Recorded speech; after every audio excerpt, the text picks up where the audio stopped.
ndjesia ime jam shqiptare, edhe dua ta bërtas atë që është shqiptare. Kur në fakt harroj që para se të jem shqiptare, unë jam njeri. E rëndësishme dhe që është dhe debat. Duhet të jetë debati ynë sot, por nuk është bërë kur debat. Është çështja, a jemi pastruar ne si shoqëri? Duke përdorur këtë gjutha dhe gratë e tjera do ta imitojnë këtë gjutha dhe do dojnë të jenë si ato? Po i dhe shumë atë dua, unë ku ta gjej? Një njeri, dikush nuk e lexon dot një libër me 700 faqe për dashurinë, nuk e doron dot. Po si mund mbaj një dashuri të gjatë? Kinotekën sot, drita në çdo skenë, 120 minuta mendime që s'flen, nga filmit e libri, magjia që bashkon. Kinotekën sot, aty kultura këndon. Miq të Kinotekës, përshëndetje dhe mirë se takohemi edhe në këtë të mërkur ku do të jemi së bashku në transmetim për të folur mbi shumë çka. Siç e dini gjithmonë përballë meje është kolegu im i preferuar, Egon Loli. Tani që e the kështu, domethënë tani unë s'kam çfarë të them fare, më kemi kluar. Miq, si jeni ju, si kaloni? Shpresoj që të jetë një mesjavë i mirë, i këndshëm, edhe vapat mos ju mundoj shumë se tani ka hyrë vera edhe e kemi mendjen shumë pak te puna edhe shumë te plazhi edhe te pushimet që po afrojnë. Gjithsesi unë dua që t'ju uroj një pasditë dhe një mbrëmje të këndshme këtu së bashku me ne në valët e Radio Sol në puntatën e radhës të Kinotek në Sol, me të cilën Vjola do të rikthehemi te letërsia. Se ne kështu e bëjmë, shkojmë te kinemaja, tek muzika, kudo ku ka art jemi edhe ne.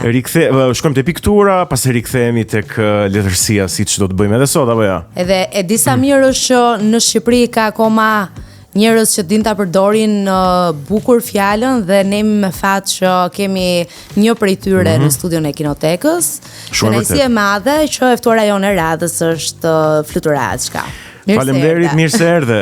Faleminderit dhe mirë se u gjeta, ju edhe sigurisht dëgjuesit e radios tuaj edhe mbarsi.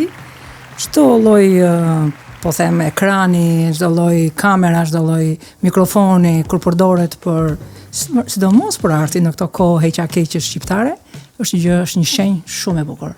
E vërtet. Është një shenjë shumë e bukur, edhe që është e mërkur, dhe unë duke qenë edhe binjake, e mërkura dhe numri 6 janë shenjat, janë gjëra që lidhen me po, kështu që më vjen mirë që është e mërkur dhe gjithmonë të mërkurat janë të mbara. A vërtet? Po. Okay. Pra ti je shenja e binjakëve. Unë jam binjake, po. Dhe ne të dy jemi peshore dhe binjakët dhe peshorët kanë një sepse janë shenja ajri, po, janë shenja ajri edhe shkojnë. Shkojnë shumë mirë, kështu që jam e bindur do ketë energji shumë pozitive. Faleminderit shumë për ftesën. Por me qira fjalat e binjakës, thuhet që binjakët e kanë të zhvilluar edhe dimensionin e imagjinatës edhe të krijimit. Tani sigurisht për të gjitha shenjat mund të thuash që në nivele të ndryshme kanë atë dimensionin e krijimtarisë edhe të imagjinatës, po me që po flasim për binjakët konkretisht. Po, sepse janë nuk ka gjë më të dukshme se te binjakët fakti që jetojnë dy njerëz në një njeri. Nëse njëri rënohet për një arsye të caktuar, ka tjetri që mund ta ndihmojë gjysma tjetër. Kështu që këto dy gjysma mund të jetë edhe racionalja, mund të jetë bashkë me, po them, sentimentalen, me këto, ndihmojnë njëri tjetrën. Ndoshta edhe kjo ka qenë arsye pse unë kam qenë, më thënë, njëri kam dashuruar matematikën, siç edhe kam gjizjen, gjakimin e jetës time letërsi. Ndoshta mund të jetë kjo. Mund të jetë kjo. Shumë interesante. Dashuruar matematikën, ke bërë ekonomisten. Po në fund tek letërsia më duket se mbete. Do me thënë, jo vetëm që ka studiuar matematikë flutura dhe ka bërë ekonomisten dhe ka qenë shkrimtare vazhdimisht në mënyrë konsekuente, po ka qenë edhe përfaqësuese në Kuvendin e Shqipërisë, ka qenë deputete, por në fund flutura tije çfarë ngelet nga të gjitha këto me ty? Intimisht. Këtë gjë, kjo ka qenë përgjigjja që kam dhënë unë që shiko më të bëj gjithçka, kam bërë gjithçka, edhe në herë bëj, po e them me humor se në tash, edhe do të bëjmë pak humor. Po të bëjmë patjetër sigurisht. Kam thënë unë kam provuar të gjitha, përveç prostitutën dhe burgun. Këto të dyja, si kam bërë të tjerat i kam bërë gjitha në kuptimin e njeriu që provohet njeriu. Por dëshira ka qenë të vdes shkrimtare. Kjo është.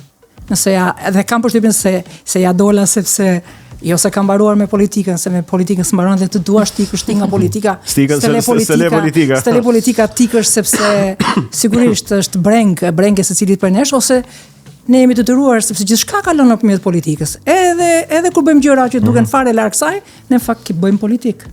Ne bëjmë. Dhe që ta kuptoj, rikthimi rikthimit te letërsia. Nuk e di sa e saktë është, se ti ke qenë Aty isha, po. gjithmonë, ti ke qenë gjithmonë te Aty letërsia. isha, po. Po rikthimi qoftë edhe me veprën e fundit, shumë të bukur për të cilën do flasim. Faleminderit. Dhe rikthimi në një intimitet letrar, është një farë zhgënjimi nga politika? Pra je rikthyer e zhgënjur, ke dashur të higjenizosh, po themi, veten tënde? Jo, unë thash mund të jetë dhe një kështu një gjë stacionare. Njeriu qëndron, ka nevojë të pushoj, ka nevojë të reflektoj, ka nevojë të shoh. Në një midis, po t'ishte një midis ndoshta më i dashur, më bujar, më pranues, se nuk e përjashtoj, po them këto çalesat e mia. Nuk e përjashtoj, se cili për nesh ka të mirën dhe të keqen e vet, ka uqet edhe po them përparësitë e veta, virtytet e veta, por në një midis tjetër, më bujar, me njerëzit që kanë karrierë. Pra, çështja ishte se një pjesë atyre që më rrethonin, ndoshta vinin në politikë pa ndonjë karrierë solide, dhe kjo i pengonte tek unë ndoshta. Unë isha njëri që shkoja solide, kisha një karrierë nga e cila më kishte armatosur gjë me një lloj integriteti, ndoshta mund ta them, ose me një lloj qëndrimi që nuk lëshon, që nuk epet, që nuk çedonte në gjëra kaq të vogla ndonjëherë që kanë bëjë ndoshta edhe me materialen. Njerëzit aty ndonjëherë shkojnë edhe për thjesht për materialen. Dhe këtu ishte gjithë konflikti. Unë kisha shkuar për një gjë ideale, po ç'i duhen atyre idealistët? Idealistët mund t'ju duhen shqiptarëve që të ndryshojnë Shqipërinë, po jo në parlamentin e Shqipërisë ku shkojnë njerëz me interesa të caktuara. Dhe ndonjëherë mendojsha, s'është çudi edhe ma përmendë këto ditë dhe im shoq me humor. A e di më grua që ti mund të kesh qenë ndoshta deputetja më e varfër, megjithëse unë kurse kam cilësuar veten njëri të varfër. Sigurisht unë e pasur nuk jam, po të varfër s'do më shohin kurrë. Sa kohë jam e aftë të mund të arri, të mbaj veten, dhe e kam mbajtur veten qoftë me letërsinë, edhe pse është një zeje shumë e vështirë sot të bësh parade, të mbijetosh, por unë kam jetuar gjithë jetën time me librin, me kufizime të caktuara që kanë të bëjnë me kohën, me mundësitë për të përfshirë, me tërheqjen e lexuesit, me një lloj edhe shkujdesje ndonjëherë të shtetit. Pavarësisht nga kjo, letërsia, libri, jo letërsia, po libri ka qenë mënyra se si unë kam frymuar gjithë jetën. Shiko, Viola, ka një gjë që artistët përgjithsisht apo shkrimtarët, të cilët jetojnë vetëm me produktin e tyre artistik ose letrar, do thotë që janë të mirë, sepse shiten, ë? Patjetër. Pra regjisorët që jetojnë vetëm me filmat, do thotë që janë të mirë, sepse shiten. Patjetër. Shkrimtarët që jetojnë vetëm me libra pa bërë një punë tjetër, do thotë që janë vërtet të mirë, ë? Jo, dhe gjëja tjetër që mua më gëzon është që ka ende lexues të mirë, ka ende shikues të mirë për kinematografinë. Shpesh herë, dhe ky është një diskutim që ne kemi hapur me qindra herë në kinotek, publiku shqiptar ose lexuesi shqiptar në rastin e librit është shumë i paragjykuar. Shpesh herë i veshur me atë paragjykimin që nuk lexon, nuk e njeh letërsinë, nuk di se si ta zgjedh librin e duhur, cili është qëndrimi yt. Po. Ju folët për letërsinë time që mua prej saj kam mbijetuar edhe si qenie biologjike, sepse para se të jem shkrimtar, jam qenie biologjike. Ne për këtë po flisnim, për nevojat e përditshmërisë. Jo çdo shkrimtar, ka edhe shkrimtar shumë të mirë që nuk ja kanë dalë ta gjejnë lexuesin. Pra nuk është ndonjëherë faj i veprës. Ja, shkrimtari i mirë, po s'ka mundur dot. Ndoshta, unë kam qenë ndoshta edhe se shiko, je shkrimtar i mirë dhe rri, nuk prononcohesh, nuk përfshihesh, nuk angazhohesh me komunitetin ku je, me mjedisin ku je, me përgjegjësitë që ke, edhe si qenie, po them, ndoshta kjo mund t'i ketë ndëshkuar një pjesë të shkrimtarëve të mirë. Pasi unë nuk kam thënë ndonjëherë gazetarëve jo. Për çfarë do them, edhe po të mos kem ditur ndonjë gjë më të gjerë, me një gjë të saktuar, me një temë të saktuar, me një shqetësim të saktuar të shqiptarëve, unë gjithmonë kam pasur një përgjigje. Kam pasur gjithmonë një përgjigje. Pra nuk ka ndodhur që mikrofonit i them jo, kamerës i them jo. Në këtë sens kam pasur një lloj angazhimi. Ndoshta ky angazhim shoqëror, jo angazhim politik. Ky angazhim shoqëror ndoshta më ka ndihmuar edhe për të patur një shiko, ka ndryshuar shkrimtari. Shiko, unë të thash, shkrimtari sot është tjetër njeri. Përpara se të nisni, mund të thash që unë rrallë sugjeroj libra sepse nga që jam një farë lexuesi, kështu modestisht të them, dhe i shqyrtoj libra të mirë dhe jo të gjithë librat më pëlqejnë. Dhe kur sugjeroj libra, do të thotë që libri më ka pëlqyer dhe librin tënd e sugjerova. Dhe unë mendoj që ky është thelbi i suksesit tënd. Nuk është çështja, nuk është dalja në media. Jo, flas janë unë ja sugjeroj Violës. Kjo është kozmetik, por shumë e nevojshme. Unë ja sugjeroj Violës. Viola e lexon, i pëlqen, ja sugjeron dikujt tjetër dhe kështu përhapet në thelb. Shiko, ndryshe nga poezia, e cila ka qenë sigurisht, po them, deri çka e parë, po e them deri çka tani bën. Të hapësh te lexuesi. Proza ka një gjë që është proza shumë kryeneçe. Nëse në librin e parë ti nuk e fiton lexuesin në prozë, ti e ke humbur për gjithmonë. Nuk të kthehet më. Nuk ka mundësi të dytë. Jo, është shumë e vështirë. Sepse ka lexuar të parin lexuesi, vetëm nëse mashtron, po them në kuptimin e mirë të fjalës mashtron në një lexues tjetër, jo të lexues i cili të ka ndjekur ty, sepse atë ti e ke zhgënjur në librin e parë. Dhe unë e pash tek vetmi gruaje, te libri im, një libër i vogël, që është e vërteta, por bëri furore në rrethet e atë kohë, po flas tani, unë po flas fundin e viteve 90, ishte herët, ishte një libër i vogël, por u ribotua 2-3 herë, nuk është pak, ishin shenja. Pastaj ishin shenja, dhe aty pastaj e kuptova që, po, unë e kisha një lexues, dhe nga ai moment, pastaj botova Kryqin e Arresës, i cili ma kërkuan dhe 2-3 botues për ta patur në listë, se ndjeni si një lloj nevoje që ky libër të qëndronte në listën e tyre. Po flas për Toenën që marri botoi, mbrapa se thonin, mund të botoj çfarë të duash të vej për të re origjinale, po dua patjetër ta kem Kryqin e Arresës, ta kem në listën time të botimeve. Në këtë sens ishte një gjë shumë e mirë, madje më ndodhi një, po e them për humor, tani kështu ka ndodhur, kur kam bërë promovimin e Kryqit të Arresës, në fakt është një libër për gjakmarrjen. Është një libër me një temë pak të vështirë, po ta thuash për lexues të gjerë. Jo çdo kush e njeh se duhet të kesh edhe një, po them edhe një njohje të temës. Por kjo nuk e pengoi fare romanin, sepse në fundit është thelbi ajo që thoni ju, letërsia, por edhe komunikimi, mesazhi ndoshta, po edhe pjesa argëtuese. Ti lexon një tekst dhe ti ngopesh, ose nuk ngopesh, ose zbrazesh, ke nevojë ta ruash, s'ke nevojë ta ruash, do ta hedhësh. Domethënë gjitha këto janë kaq të brishta si lidhje mes lexuesit dhe shkrimtarit, saqë ti ndonjëherë nuk e di saktë se kush është në fakt lidhja që ti meriton, se janë shumë e brisht. Gjithsesi të mbetem te Kryqi i Arresës, edhe mbaj mend, për fat ka të bëjë ndoshta edhe me karizme personale. Ndoshta unë kam një lloj karizme. Po ndoshta edhe nuk e di, mund të jetë kjo. Dhe atë ditë u shfaqe në promovimin tim, por edhe ishte nuk është aq e shpeshtë, flas për fillimin e viteve 2000, që zonjat të nxirrnin vepra kaq që të ishin të dominon. Trashëgonin një gjë të paqartë shumë. Edhe merrën shumë mikrofona, merrën shumë kamera. Dhe shoh pas disa ditësh një shkrim të dikujt, tani është i ndjer, po që kanë këto rrethet e tyre burrashe, e them unë. Jo se dua të fyej burrat, se unë ja admiroj burrat. Kur shajnë, domethënë zonjat, kur shajnë burrat, unë ngrihen nervat, sepse paktën mbase unë kam njohur burra fantastik dhe zguxoj që ti shaj kush. Por këto rrethet e vogla burrashe të letërsisë, domethënë të klubet e vogla. Edhe shkroi një shkrim dhe tha, ishin drejtuar ta kamera, tha një shkrimtare e re që nuk guxoj as me ma than emrin. Ti thuaj emrin, Futraçkës, thuaj more, se un kam një përgjigje edhe për ty. S'ka gjë. Edhe pse jam e re. Edhe ja drejtonin kamerat, tha sikur ishte Kadareja. Duke kriju këto lloj klishes, këto lloj konstruktesh, në fakt këta e ngulfatën letërsinë. Sepse nuk i dhanë mundësi. Për shembull, unë isha një njeri i vendosur në këtë gjë. Mua nuk më lindte talenti mbase im, nuk më lindte nevoja për të shprehur. Kisha nevojë të komunikoja, kisha nevojë për audiencë. Është një gjë që ti nuk i kupton, e ke në trurin tënd, ti nuk e di këtë gjë. E ke në mënyrën se si e ndërtuar, si frymon. Ka njerëz që dëshpërohen. Unë për shembull, në ciklin e parë me poezi, po e them kështu, po e them Elbasançe, kam hang dajak një shkrim kundër, një faqe kundër disa poezive shumë të brishta të mia. Flas për 88-ën. S'do isha bërë kur shkrimtare, se të merrje ta till feedbacku, po e flas tani në gjuhë moderne, të till feedbacku në 88-ën.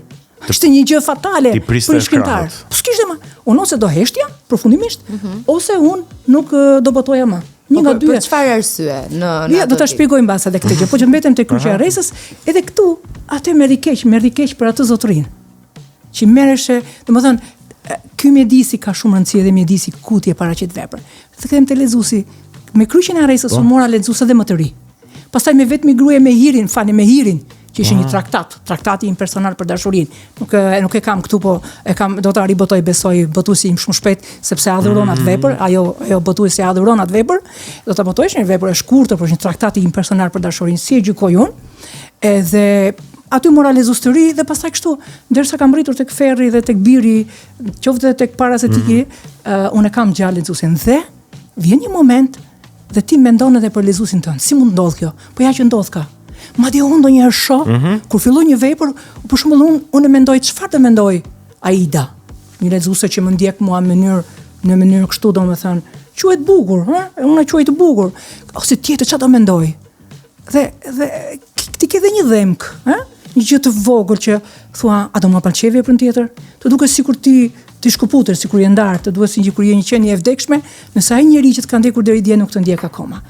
Shtohet pastaj lezuesin e ri, që është i ri, edhe duhet, sigurisht duhet përkëdhelur. Flutura, e di se duke folur Flutura më kujtohen edhe shumë pasazhe nga romani që po e lexoj, dhe diçka që më pëlqen është përdorimi i një fjalori të pasur shqip. Që ti edhe e flet, jo thjesht të shkruan. Dhe po të dëgjoj teksa përmend. Dhe më pëlqen shumë kjo. Jam e vendosur. Jam e vendosur në këtë gjë, sepse them, shiko, mund ta zbukuroj, ta modernizoj plot. Ka konstrukte tuaja të bëjnë ti habisësh dynjan, thua, çfarë po thot kjo? Njerëzit nuk kanë nevojë për fjalë kryq. Apo ja. Se të bëj fjalë kryq, unë bëj fjalë kryq dhe thon çfarë dëshë më than. Po thot dil, pra thuje. Asnjëherë kam edukuar. Po, në disa raste edhe kam edukuar veten që fjalët, disa prej fjalëve që janë dhe fjalë të mia. Madje është një fjalor i votuar në Kosovë para disa vitesh, fjalori i fjalëve të reja të gjuhës shqipe, dhe ky studiuesi me Mbierber Berisha, tash s'm kujtohet, por librin e kam në shtëpi, kanë nxjerrur nga librat e mi të deri atëhershëm. Tani mund të kem edhe fjalë të tjera që në letërsinë shqipe, që në gjuhën shqipe, unë kisha sjell rreth 100 fjalë të reja. Që mund të jenë kompozita të rastësishme. Po sigurisht ti je shkrimtar, këtu dallon ti nga të tjerë. Unë mendoj që kjo meriton një duar trokitje. Ja, e kemi ne duar trokitje këtu. Sepse po perceptojmë që gjuha po na varfërohet me teknologjinë, me median, me ndërhyrjen e gjuhës huaj, dhe është një gjë e jashtëzakonshme kjo.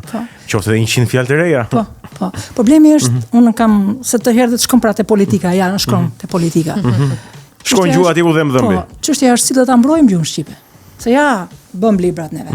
Ka sjellë Ismail Kadrej fjalë fantastike në gjuhën shqipe. Si do t'i mbrojmë? S'kemi më gardian të gjuhës shqipe, sepse nxjerrim shumë pak mësues të gjuhës shqipe. E vërtet, fatkeqësisht. Domethënë, sot nuk e di sa mund të jenë sot në të gjitha universitetet shqiptare, tani që po flasim mund të ketë ndoshta 10 ose 15 vjet që studiojnë për gjuhë shqipe dhe letërsi shqipe. Në gjithë Shqipërinë. Shumë në gjithë Shqipërinë. Do thotë me këtë ritëm, po të shikojmë, po të ekstrapolojmë, që është pjesë prapë e ekonomisë, po të ekstrapolojmë, ne na bie që në vitin 2030, në vitin 2040 ne nuk kemi më mësues të gjuhës shqipe. Sot kemi, sepse këta që janë tani do të jenë të vjetër, do të dalin në pension, dhe ne me këtë ritëm, që ose fillojmë dhe paksojmë, ne në vitin 2040 nuk do të kemi mësues të gjuhës shqipe. Po kush do të na mësojë gjuhën shqipe? Si do të trashëgojmë gjuhën shqipe? Kjo do të jetë detyrim shtetëror. Kur do të kthehen këta? Nuk ka nevojë për ditë kombëtare të gjuhës shqipe. Shumë mirë që e bëm atë ditën e nëntorit të gjuhës shqipe. Shumë mirë. Hajde të bëjmë edhe konferenca për gjuhën shqipe, t'ia kujtojmë shqiptarëve. Por mësuesit ku janë?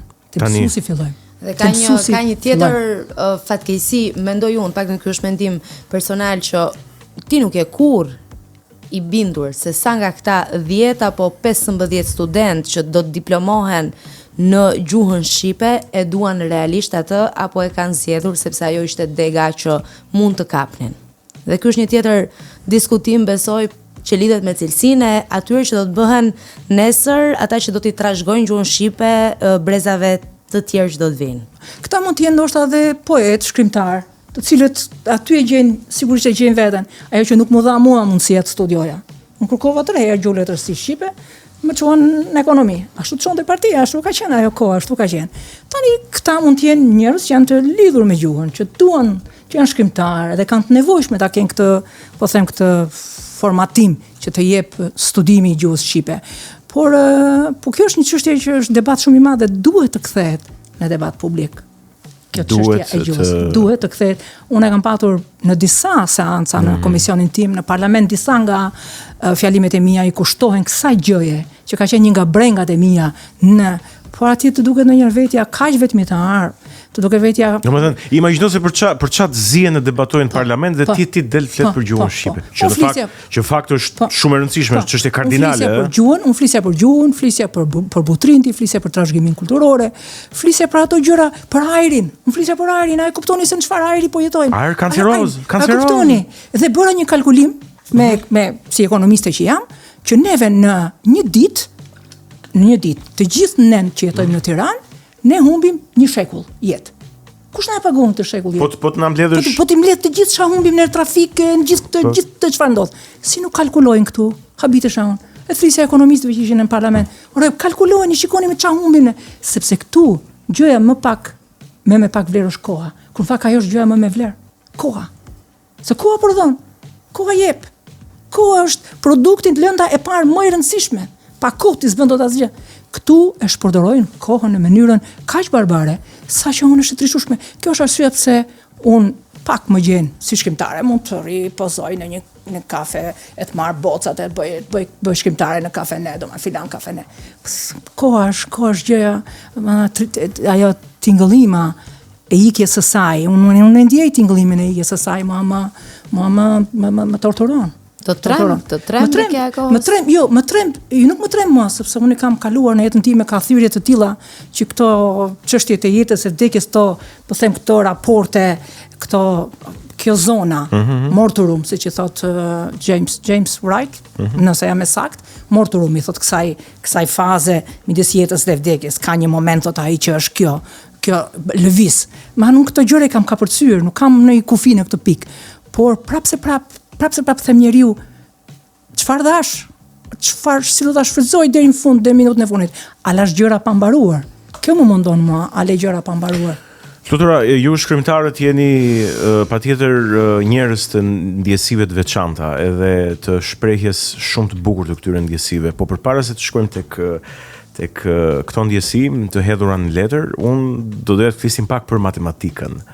Matematikën. Që ti e ke studiuar si pjesë të statistikës apo jo, ëh? Po, unë çfarë raporti ke me matematikën? Shiko, mund të jetë më shumë raporti me racionalitetin, me gjën racionale. Mund të jetë kjo raport. Them se kjo ana racionale më ka ndihmuar shumë, po dhe studimi i ekonomisë më ka ndihmuar shumë. Se për shkak të ekonomisë unë e ndërtova vetë shtëpinë botuese. E kam menaxhuar vetë, bilancet i kam bërë vetë. Pra e njoh shumë mirë dhe këtë fushë. Nuk jam thelluar shumë, se nuk jam eksperte për të tjerë, isha eksperte vetëm për gjërat e mia, por një shtëpi botuese e kam ndërtuar vetë, edhe kam ditur si operohet me çmimin, si operohet me koston, çdo thot fitosh, pavarësisht se është një mall shumë idealist, te ish botuese është një qenie shumë idealiste, sidomos në një Shqipëri si e jona, ku nuk ke mbështetje. Por prapë është mall dhe ti ke obligimin detyrimin, që ta nxjerrësh në treg dhe të fitosh, të mund ta futësh prap atë mas paraja që t'japin një libër krejtëri. Do thotë dhe libri është një mall që duhet ta trajtosh ndonjëherë në mënyrë të dhimbshme si mall në treg, edhe pse është shumë shpirtëror. Patjetër, ka dimensionin. Ka dimensionin. Po a ka një raport pak më intim se kaq me matematikën apo thjesht ngelet? Jo, po kam qenë ndoshta nuk e di, më pëlqente saktësia klinike e matematikës. Më ka pëlqyer shumë.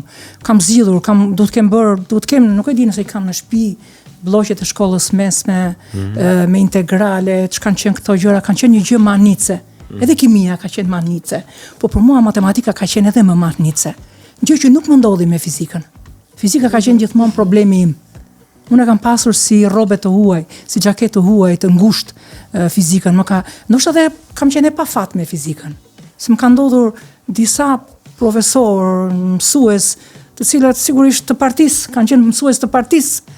Unë natyra ime rebele, ndoshta ka qenë raporti që ke ndërtuar me atë. Ishte më shumë personal, edhe ma bëri dhe fizikën, kështu që me fizikën nuk i kam pasur kur punët mirë si që kam pasur për shembull me matematikën, që e kam madhuruar shumë. E di cila është më veçantë që bërej unë që zakonisht ata që duan shumë letërsinë nuk janë shumë të prirur tek shkenca si matematika apo tek kimia që e përmende.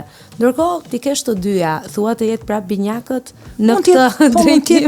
Mund të jetë kjo, por e kam vënë re që në vendime, domethënë, kjo ana racionale, që mund vijë edhe për këtij adhurimit matematikës, për kësaj saktësie që ndonjëherë e kam patur dhe së brendshmi, ka ndihmuar në disa vendime, se mësuam ne jemi hiper, se kështu I thonë, hiper emocional, po, madje njerë më ndodhi t'ju them me sinqeritet, pata një kështu si, po them debules fizike se çishte, se kuptoja fare se çishte dhe u enda një 6 muaj në për spitalet holandeze për të zbuluar se çfarë kisha, se kuptoshin doktorët se çfarë kisha. E u morën me veshe, me gjithçka, madje skaner e gjëra, se në fund fare tha zonjë, tha, ju nuk vuni nga asgjë, ju vuani nga mbindjeshmëria. Tha doktori. Unë vuaja nga mbindjeshmëria. Dhe këtë mbindjeshmëri ma ka kompensuar në jetën reale, ma ka kompensuar kjo pjesa racionale që ndonjëherë është mirë ta kesh, sepse ndryshe pastaj do kisha bërë dhe unë gafat, jo gafat, po këto euforin që I merr në shkrimtarët që harrojnë se që bëhet anekti, që duan të bien në sy me gjëra të çuditshme. Unë kam pasur nevojë të bien në sy, nëse doja të bien në sy vetëm me letërsinë time. Vetëm letërsi. Doja të isha vetëm shkrimtare dhe nuk është e vetmja gjë në të cilën unë nuk bëj kompromis.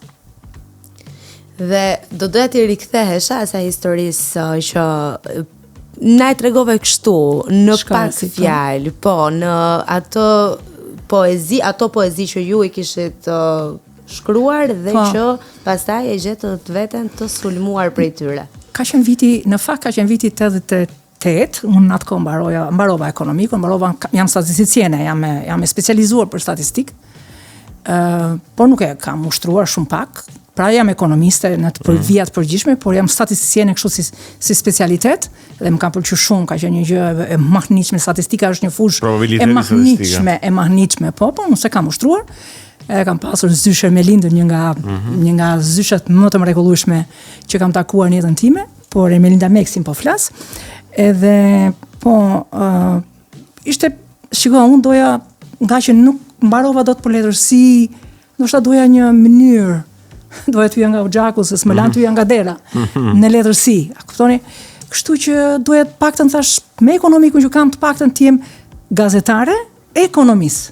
Po të paktën isha gazetare, pra unë merresha me këtë zeje, gjithsesi të shkrimit. Edhe pse media është shkrim në nxitim, është shkrim I nxituar. Ti je një shkrimtar I nxituar kur je gazetar, shkrimtari je prap, se ka një gazetar që shkruajnë kaq bukur sa të mahnisin me editorialet e tyre, por të mbetem këtu. Edhe redaktori I gazetës, që më vonë u bë dhe kolegu im I shtëpisë Botusor Nufri, atë kohë ishte redaktor në gazetë, më botoi një Bujar Hudri, më botoi një cikël me disa dhe bërë një prezantim të vogël. Gazeta Fjala e Lirë në atë kohë në Elbasan dilte në 2 numra në javë, periodike, të mërkurën dhe të shtunave. Ta themi cikli me poezi u botua të mërkurën, ditën e shtunë e pash veten një faqe të shkruar nga një profesor universiteti, I cili më vonë më kërkoi ndjes, sigurisht më vonë, se ishte urdhëruar ta bënte këtë gjë. Arsyet janë komplekse, s'ka rëndësi, por unë fajsohesha për një ndjeshmëri shumë të lartë në poezinë time. Kisha një figuracion të tepruar, se si mund të jetë figuracioni, se si mund të ketë letërsia të tepri. Vetëm letërsia nuk mund të ketë tepri, është si kozmosi. Kush e thot, Emily Dickinsoni e thot, se si e thot diku që poezia është si qielli. Poezia ka përmasën e qiellit. Do thotë pas se kufizon të letërsia ka përmasën e qiellit, thot Emily Dickinsoni diku.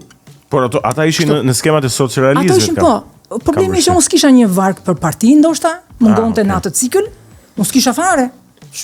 S'kisha në një, s'kisha dhe sa mirë që s'kisha, kur ndodhi kapërcyelli në 90-s, kur ndodhi unë isha njëri I virgjër në sensin e partia më kishte, domethënë, sa mirë që s'isha jashtë, sepse jo se ka ndonjë gjë, sepse ndonjëherë dhe mund t'i bëj edhe për arsye konjunkturale, në momente të caktuara, por sa mirë që nuk I kisha, sepse isha, pra unë jam shkrimtare fal liris, nuk do t'isha shkrimtare. Ose do t'isha në Burg, do isha shkrimtare, do isha në Burg, se s'ma falte njëri, ose nuk do isha shkrimtare.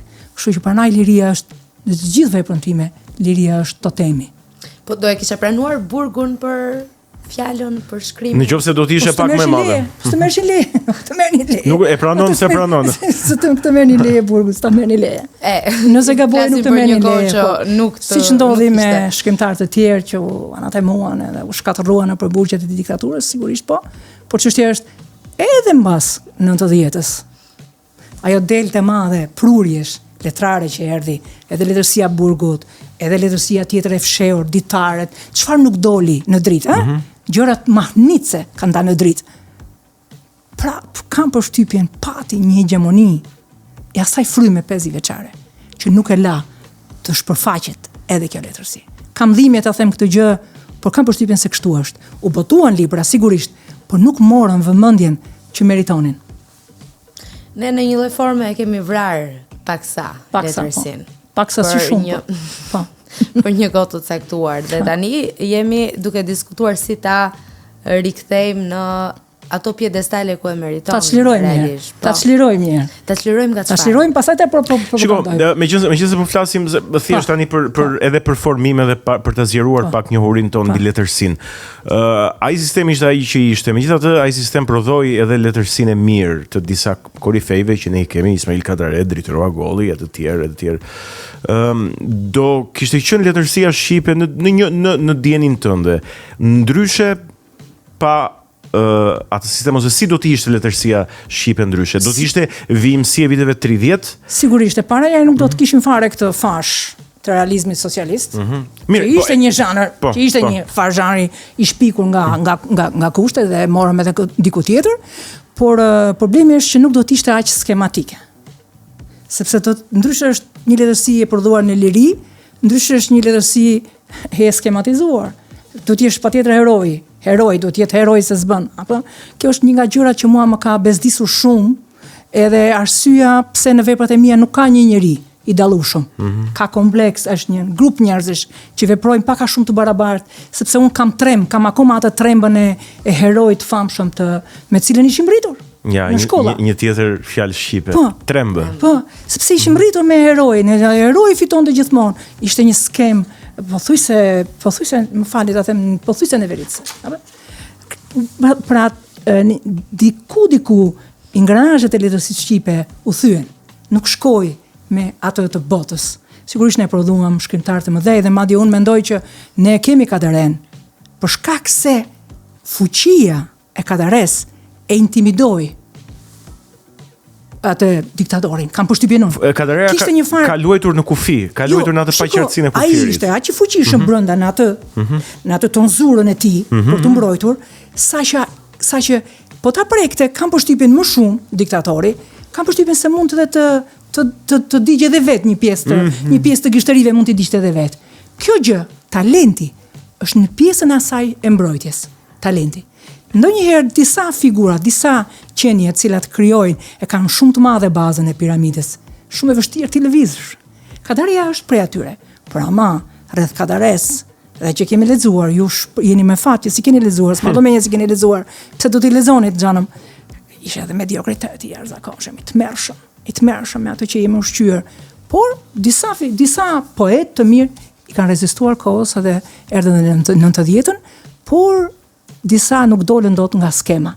Edhe vetë Ismaili nuk doli dot nga skema e tij. Pse?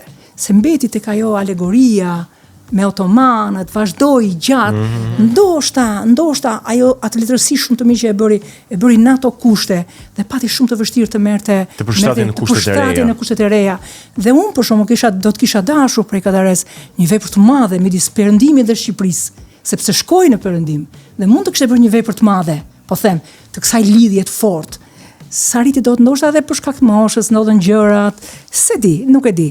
Por ai është them se baza e madhe, fuqisë ti që vjen nga talenti e ka mbrojtur. Dhe për ta vazhduar edhe pak, nëse jemi në fund të pjesës së parë, por po vajta ende tek muzika, duket sikur ju shkrimtarët mjaft të mirë të pas viteve 90, po përpiqeni që të shkëputeni nga ajo skem e madhe e socializmit, por gjithë çfarë ju mund të hidhni në letrën e bardhë janë plagët e pambyllura, të pashëruara. Pra, një përpjekje për të shkëputur, por një përpjekje për të kuruar plagët. Kështu më vjen kjo përpjekje për të shkëputur. Po sepse duke qenë një brez, po themi ndërmesët, Po e themi ndërmesët, pasi s'mund të them shkrimtare e diktaturës, shkrimtare e kësaj. Unë personalisht dhe një brezi jemi në këtë zonën e ndërmesme. Po, kjo mund të ketë bërë mirë, se ke nevojë. Shtë ke që i erdhi, po them, Herta Müllers nga një libër që foli për plagët e saj. pak a shumë ai libër e çoi te Nobeli. Do thotë ti po nuk kurove plagët, po nuk i kuptove, po nuk bëre atë skanerin, atë thjerëzën, ta hapësh thjerëzën saç duhet deri në fund, që të shohësh edhe në mikrot, ndryshimet që kanë ndodhur në shoqërinë në cilën ti jeton, në komunitetin ku ti bën pjesë. Atëherë ç'kuptim ka që je shkrimtar, sepse duam neve jemi edhe historia, ne jemi dhe historian. Madje ne kemi një fuqi tjetër që nuk e ka ashtu të thatë si që ka historia që jep datimet edhe kaq. Ne hym historisë, hym po them kohës tonë, hym nga brenda. Që nga sentimenti dalin pastaj të datimet. Do thotë hysh nga brenda me këtë fuqi, sigurisht që është dhe një nevojë e brendshme. Ndoshta kjo ka qenë arsyeja pse. Por kam përshtypjen që tani kam filluar të shmangem kësaj gjëje. Mund të jem shmangur edhe me hirin. Për shembull, një gjë më vjen mirë që veprat e mia njëra me tjetrën ndallojnë për tematika. Domethënë unë kam pas një gjë, jam marrë me një gjë, me një temë dhe kam pas shtruese këtë gjë. Për shembull me Kujen në vitin 2009, unë jam marrë me diktaturën dhe nuk jam kthyer më diktaturës. Sigurisht një libër i madh, voluminos, një qytet i tërë si Elbasani, i gjithë që lëviz aty në vitet 80, që kanë lidhje me femirinë, me rinin time të parë. Po, domethënë aty ku mbetem, përpiqem të hyj në vertikale kohës me cilën merrem. Dhe është e vërtetë që letërsia jonë, në përgjithësi, përveç kësaj anës, po them edhe lokale, që ndonjëherë bën mirë, po jo dhe aq mirë, po të mendosh që ne duam të rezonojmë, të kapërcejmë këtë murin shqiptar, që përveç pengesave të tjera, pakte mos bëhemi ne pengesa. Ne, me gjuhën tonë, me tematikën tonë mos bëhemi pengesë. Të pakten pengesën ta kemi te mundësia e përkthimit, te mundësia e fondeve që nuk janë të kufizuara, por ne vetë të jepim me sy tjetër. Kam përshtypjen që diaspora sot, unë nuk kam lexuar shumë, është larguar kësaj vetë ankese, se s'dua të them qarje, kësaj vetë qarje, kësaj vetë ankese. E kuptoj shumë mirë. Nuk duhet të ankohemi më. Kjo është arsyeja pse edhe ndonjëherë kemi mërzit lexuesin. Akoma me diktaturën këta. Shumë lexuesi i ri e kanë vëre që nuk e ka më lidhjen. Unë pra besoj që lexuesi i ri duhet lexoj librat e tillë që flasin për këtë. Është mërzitur nga ankesat tona. Do letërsi europiane. Merret edhe me këtë plag, merret edhe me këto gjëra. Po perspektiva duhet të jetë tash sot Europa ka romanin unë. Romani që merret me veten, pak a shumë autobiografik, por romanin e shpejt. Unë bëra këtë gjithçka, që rrëfejnë gjithçka. Ti do ta ndjekësh këtë trend, sepse kështu është sot, kjo është sot në Europë. Megjithatë, kam parë zëra që jo romani i gjatë ka ikur koha, s'është vërtet. Në mes të Europës botohen vepra nga 1000 faqe dhe njerëzit lexojnë me të njëjtën etje. Jo, po të tërhoqin në faqen e parë vazhdon. Do thotë, asnjëherë nuk është në fashion fakti që do ta shkruash kështu apo do ta shkruash kështu. Shkruaj si vjen, siç më ka thënë Amosozi. Kam takuar në Arat, kam pas një nga autorët e mi të dashur, në kuptimin, to kanë qenë të dashurit e mi. Nëse dikush do më pyes cilët janë të dashurit të tuaj, po sigurisht që kam edhe një numër të dashurish. Po fizik, po kam këta kanë qenë të dashurit e mi që kanë formësuar natyrën time. Edhe po them edhe këtë letrare, më qenin letrare. Dhe më thosh, Fludra, e thash mjeshtër, më këshillo diçka, se jam shkrimtar e re, relativisht. Tha Fludra, shkruaj për gjërat që ndjen. Shkruaj për gjërat që nje. Shkruaj për gjërat që prek. Sigurisht, mund të bësh dhe letërsi fantasmagorike. Ka libra fantasmagorik fantastik. Bota sot është pak a shumë ashtu, apo ja. Por, vjen një moment që ke nevojë të rish me veten. Ke nevojë të shtrihesh në kanape. Ka nevojë të marrësh erën e librit. Pra, shiko, s'është të thënë që kjo është kështu, e prerë. Por, ne duhet të punojmë edhe për këtë gjë. Dhe me këtë mesazh besoj unë drejtuar autorëve të rinj kryesisht që të dinë se si ta bëjnë veprën e tyre, ne do të shkëputemi për hapësirën e parë muzikore dhe menjëherë më pas rikthehemi sërish për të vijuar bisedën.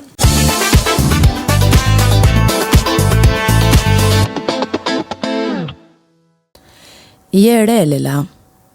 Ti se di që janë burrat e martuar, Lela. Ti se ditë që janë bishat e martuar, Lela. Ti se ditë që janë pisat e martuar, Lela. Ndonjëri prej tyre ta bleu trupin me para, po shpirtin sa, Lela. Mos, ata, burrat e martuar me pushtet e para, janë burrat martuar, janë bishat martuar, janë pisa të martuar, që ngushëllimthi ndonjëherë duhen dashuruar, herë duhen duruar, kur e kur duhen dëbuar, edhe në e blejnë trupin me shpirt, si dilet pa lënduar. Po Jehona nuk shkon deri atje, se Lela është në qiellin e 7, atje ku din të rinë rrezikshëm mes errash, si zogj, ëndrat mbi tela. Kjo ishte kënga e Lelës, shkruar nga Flutura Açka, shumë e bukur. Kisha harruar si poezi, faleminderit që ma kujtove. Vërtet, kështu jemi ne burrat e martuar. Kam përshtypjen në shumë e thellë se sa. Pastaj si them burri diku me martuar. para aty, e them me para, nuk janë me shumë para, them madje, e them me shumë para. Po. Edhe aty e kam thënë kështu, kush e di se është poezi e hershme. Dhe shumë aktuale për momentin. Në parlament pastaj e pash që po. Domethënë Qëndron dhe ende. Nuk e pas kam shkruar aq pa intuit. I reziston kohës. Dhe sot gjithmonë më shumë ky është një nga diskutimet më të flakta. Shiko, ka ndryshuar dhe këto konstrukte të gjykimit të gjërave. Jetojmë në një botë tjetër, më të shpejt, ne për pak të flas për rinin time. Merreshim me letra dashurie, sa më rrinte letra, marronte emocioni, vinte prap, domethënë nizi shu. Tani konsumohen gjërat më shpejt. Edhe më di një në një intervistë që kam patur në një nga këto revistat shqiptare, por herët e thosha, se kuptoj do këtë lloj gjëje që fillon një dashuri tek 21 dhjetori dhe përfundon te farmacia 10 në urbanin e Tiranës. Shumë pas ka zgjatur, ose në urbanin e Tiranës. Po tani kështu janë gjërat. Siç mund të jetë për shembull tek Muzeu i Pafajësisë, famshëm i Orhan Pamukut, që është një dashuri shumë e gjatë. Edhe tani është bërë dhe film në Netflix dhe ka të peshën e posesionit, të ndjenjës edhe të një lloj ethje, edhe pa dëshirueshme ndonjëherë, edhe bezdisme ndonjëherë. Shkon deri në patologji. Po, patologji. Tamam, se s'desha ta thoja patologji, po. Edhe madje një këtë pyetje ma bën në një intervistë kur u hap faktikisht Muzeu i Pafajësisë në Stamboll, me vajta si botuese e Orhan Pamukut që isha, dhe botuese e këtij libri, dhe kur u ktheva fola për këtë ngjarje shumë bukur që ka ndodhur në Stamboll. Shpresoj të vi dita edhe për në Shqipëri të jetë një muze që i kushtohet një libri ose një libër që krijon një muze, do të ishte një gjë shumë e bukur. Po. Ka shumë gjëra të bukura që vijnë nga libri, prandaj ka peshë të jashtëzakonshme libri. Edhe më thot mua, po, flutrat, po kush do ta lexoj këtë libër me 700 faqe, 700-800 faqe, Muzeu i Pafajësisë. E i thash, ka qenë Ema Andrea madje që bënte studion e masdites, e i thash, Ema e dashur, po, nëse një njeri, dikush nuk e lexon dot një libër me 700 faqe për dashurinë, nuk e duron dot. Po si mund mbaj një dashuri të gjatë? Kjo ishte befasuese. Ti nuk lexon dot 700 faqe për dashurinë. Si mund mbash një dashuri të gjatë? Kështu që ka ca gjëra që vijnë, ca sentimente që vijnë në prova shumë të forta. E ky është pak humor, ky që do them, patjetër nuk është ajo çfarë realisht mendoj, po domethënë, këta që zgjasin pak në një lidhje dashurie, me muaj po themi, jo ajo dashuria sublime me vite, me sakrifica, me sfida, me momentet e bukura, nuk kanë lexuar libra shumë. Jo, nuk është kjo. Edhe ato të vogla fare kanë dhe ato klimaksin e tyre. Ka një gjë që i ka lënë shenjë, patjetër, ka një pendull diku që i ka lënë shenjën e vet, pavarësisht se duke si më flegmatike, më kështu por mendoj se sa do i shkurtër emocioni, është emocion dhe them se është pjesë e arkivës tonë emocionale. Është pjesë e arkivës tonë emocionale. Dhe mira është që ti të kesh nevojë ta kujtosh. Flutura, unë mendoj që dashuria është edhe gjuhë. Po ku shkruhet më mirë, në poezi apo në prozë? Se ti janë dy zhanre të ndryshme, janë dy mënyra të transmetimit emocionit të ndryshme, janë dy sentimente të ndryshme. Poezia është spontane, e shkurtër, mbaron shpejt, pa shumë shpjegime, pa shpjegime mbase, se duhet shpjegoj poezia. Poezia nuk shpjegon. Poezia është si një shkrepje në qiell të hapur, një diell i bukur dhe është një shkrepje që mund të jetë fatale. Tek mua për shembull në vitet të hershme, flas të mia në rinin e parë, kur shkruaja poezit, kur kam botuar vëllimet e para, ka qenë më shumë Thimbje koke, da them kështu, ha? Ka qenë edhe një lloj shkrepje, ka qenë një lloj kështu një lloj shigjetimi i kësaj natyre. Më vonë pastaj e pash që u matëru dhe poezia bashkë me bion time, edhe ndoshta është dhe më mirë, më e menduar, po jo kur cerebrale jo. Jo. Unë i shpëtova, po them se i kam shpëtuar, dhe ndoshta më kam mbrojtur proza, sepse një pjesë të kësaj nevojës për shpjegim ndonjëherë e ka marrë proza mjaftueshëm gjatë dhe nuk ma la poezin, po them fëminore, ma la poezin rinore, ma la poezin spontane. Pavarësisht se kam dhe poezi të pjekur edhe që ka për shkak edhe të pjekurisë letrare, që vjen në mënyrë të natyrshme. Pra, po thua që poezia të përshtjellon në një mas. Ndërkohë që proza të shtron, pastaj ti shpjegohesh, ti hapesh. Poezia nuk është, poezia vjen. Vjen. Kurse proza është ti e gjen vetë, kërkon vetë. Janë dy gjëra krejt të ndryshme. Poezia duhet të vijë, nëse nuk të vjen s'ke poezi. Edhe kështu dhe transmetohet. Jo, prandaj dhe ndonjëherë themi që jo, nuk ka pak lexues poezia. Jo, poezin e lexon një lexues që është i specializuar, po e them në thonjza këtë specializuar, pra që e pranon poezin, e kupton poezin, që e ndjen dhe që ka nevojë për poezin. Jo çdo kush është romantik.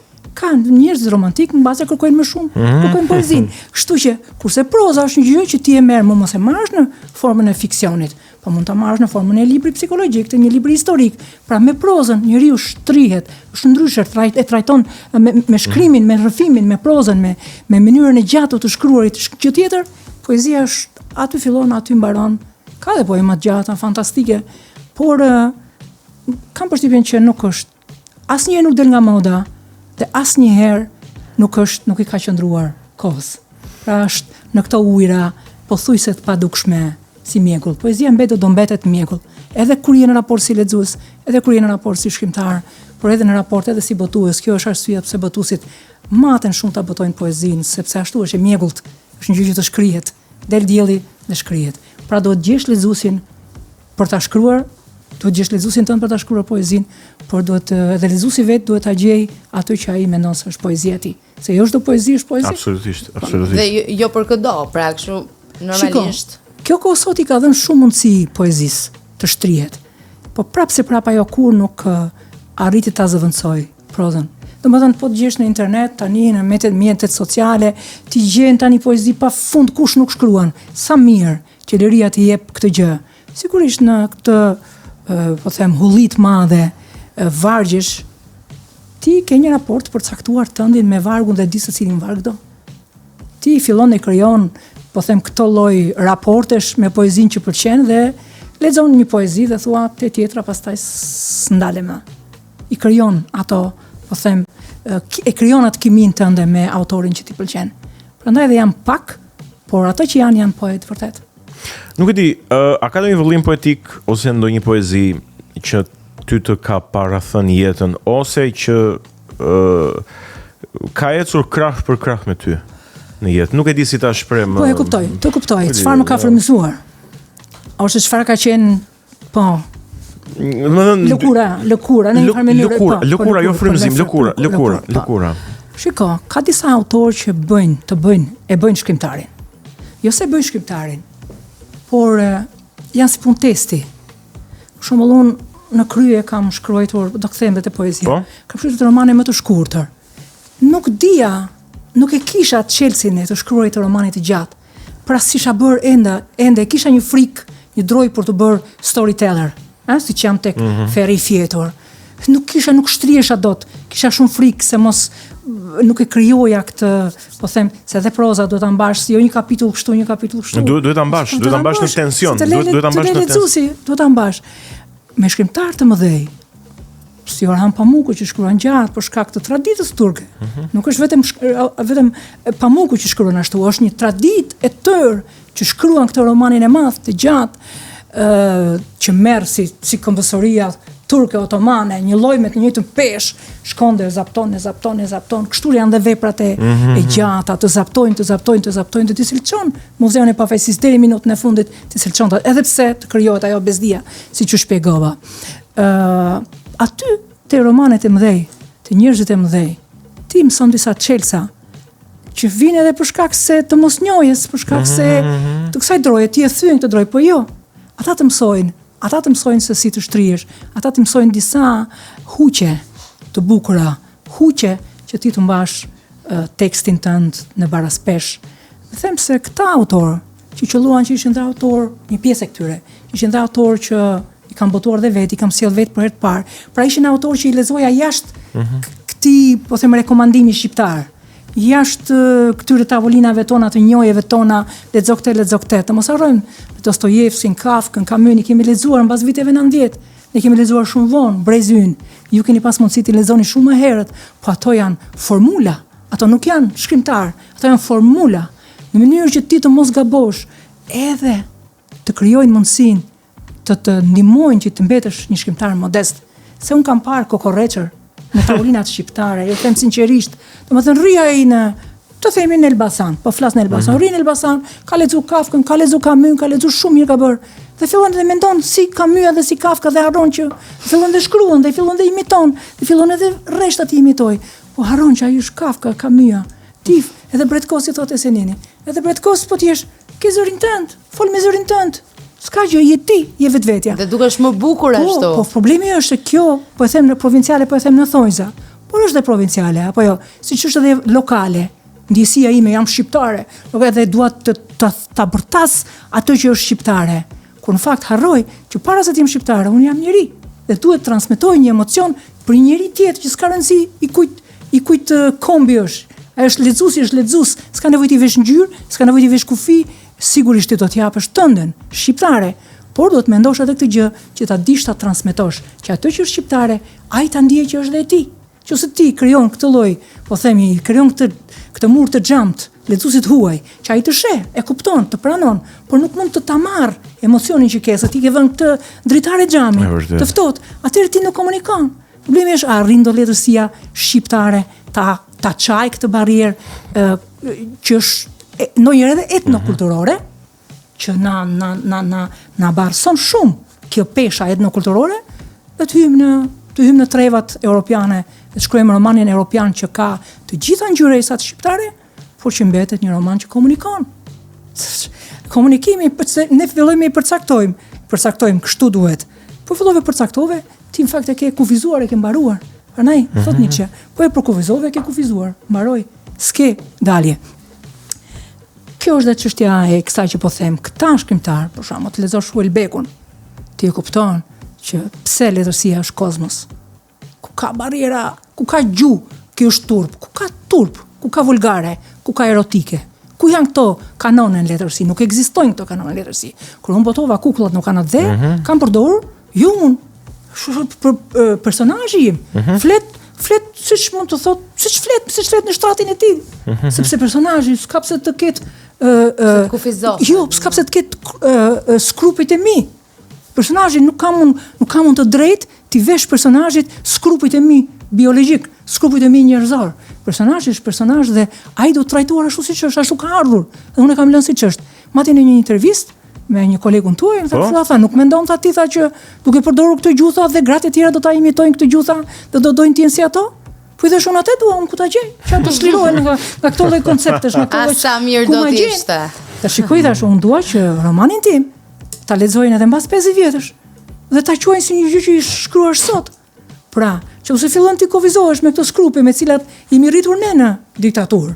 Turp kjo, atëherë unë asgjë unë kam kufizuar letërsin time. Nuk burgoset dot pena. Për këto të ndihmon shumë këto lloj autorësh të mëdhej që unë kam botuar, i kam sjell vetë në shqip, i kam lexuar në gjuhë të huaj paraprakisht, pastaj kam sjell në shqip.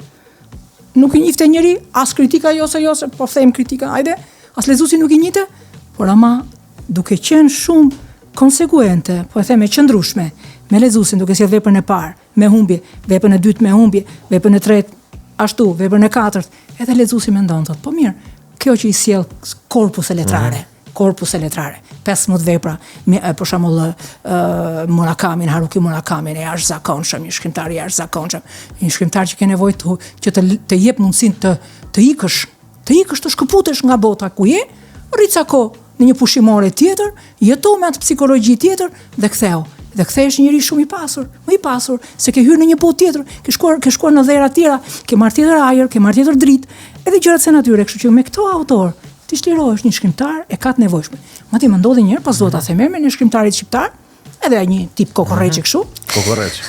që abuzon ndonjëherë me mediat dhe unë kur kohën që isha botuese e kisha gjithë këta princat e mi këta, të gjithë të dashurit e mi, njëri mas tjetri, Filip Rothi, Amosoze, Pamuk, s'po flas nuk di që si përmend dot 15-20 princerit e mi, edhe s'është e thënë ta të lexoj shkrimtarin këtë. Thashëm, shkrimtari duhet të lexoj, të kuptoj ku është vet, të jetë modest.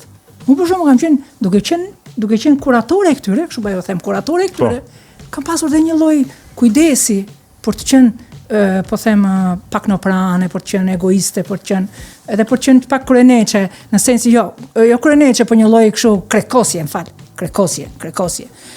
Që ja unë jam shkrimtare. Shive ku janë yjet. Dhe ti e kupton, fillon dhe kërkon. Dhe unë kam kërkuar te vetja ime perfeksionin. Në mënyrën time. Nuk është ajo tabu. Kjo është dhe do të respektosh këto kanone që janë vendosur. Por unë në format e mia, në gjuhën, mënyrën se si e kuroj gjuhën, mënyrën se si e sjell tekstin, përpiqem që ta rishoh e të jem e kujdesshme në mënyrë që të mbetet një lloj shije që jo, përpara këtyre princerve, më prap kam dhënë një minimum siç ka ardhur dhe e ka marrë lezuesi. Sa beson që janë autentik dhe original, po marr atë rastin që ti e tregove, pra që tha pse lexon në shkrimtare. Pastaj erdhi i mlodhi gjitha ditën tjetër. Pastaj erdhi i mori me rrallë. La 500.000 lekë dhe i mori gjitha. Po, ditën tjetër u kthye, se duket e kuptoj që pa këto lloj si quhen gur kilometrik, pa këto gur kilometrik ose pa këto gur nuk mund ta kalosh këtë lum letrar që është. Ja ke lexuar veprat personit në fjalë, ke gjetur? Ja kam lexuar veprat, sigurisht kush është i mençur e thot dhe me një rresht, edhe me 5 rreshta dhe me gjys. Por letërsia është një çik noprane. Shiko, për të shkruar shkruajmë. Shkrimtar se di pastaj mbetet. Ajo çfarë do të mbetet ajo është shkrimtari. Se di, ndonjëherë e trajtojnë letërsinë si një delikatesë, që si një mafishe, mafishen ti s'ma mend asgjë se çfarë ke ngrënë, butafori, ndonjëherë pastaj varet çfarë kërkon. Unë kam qenë shumë sqimatare në këtë pikë. Jo çdo gjë lexoj. Sigurisht ndonjëherë e kam lexuar sepse e kam zgjedhur, nga që e kam zgjedhur një vepër për ta lexuar vetë, e kam lexuar sepse më është dashur ta lexoj me dërmi, domethënë e kam vendosur ta lexoj sepse e kam bler, e kam marr.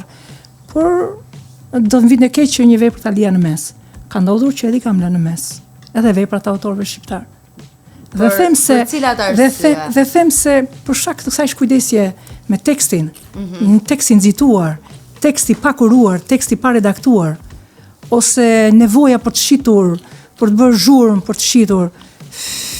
Shiko, ka qenë një kohë që dolën disa vepra, nëse i mbani mend para disa vitesh në Panajir, ku ishte edhe Kurbani i kryeministrit ton, në atë kohë dolën disa vepra që bën bujt madhe në Panajire, domethënë vishin me mira kështu. Edhe më erdhi një nga gazetarët, nga kolegët tuaj, dhe më tha, zonjashka, nuk mendoni u tha që këto vepra që po shiten kështu me marri, i pengojnë autorët e tjerë që keni botuar ju? Po jo, i thashë, nuk i pengojnë fare. Sepse këto janë si mushkonjat sezonale.